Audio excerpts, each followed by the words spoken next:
प्रत्येक मनिषर शरीर भितर परम आउ जीव दुई जन जाक साथी ही रही था। अर्थ जे परम होचंती परमात्मा, जीव होची जीवात्मा। प्रत्येक मनुष्य शरीर में तेतबले जीवात्मा बा जीव कर्म गुड़िक करे सेतबले परमात्मा बा परम तांकु निरीक्षण करी देखि थांती जीवात्मार कर्म गुड़िक।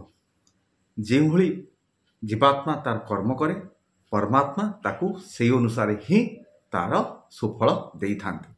किंतु आजिकल व्यक्ति माने परमात्मा को ही सम्मान दौना, विश्वास करना एवं संदेह करी ही निजको श्रेष्ठ बोली ही अनुभव करचंती एवं चित्कार मध्य करचंती।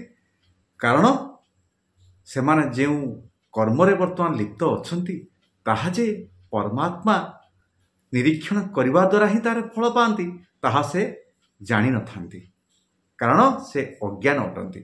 तेणु सदा सर्वदा जेतबले जीवात्माटी कर्म करे सेतबले जदि से परमात्मा को ध्यान करी परमात्मा को स्मरण करी परमात्मा को निज शरीर भितर अनुभव करी कर्म करे ताहले से जीवात्मा आनंद रे रहे, शांति रे रहे एवं तार मार्ग दर्शक भाव रे ही परमात्मा निजे आसी आविर्भाव होई थांती।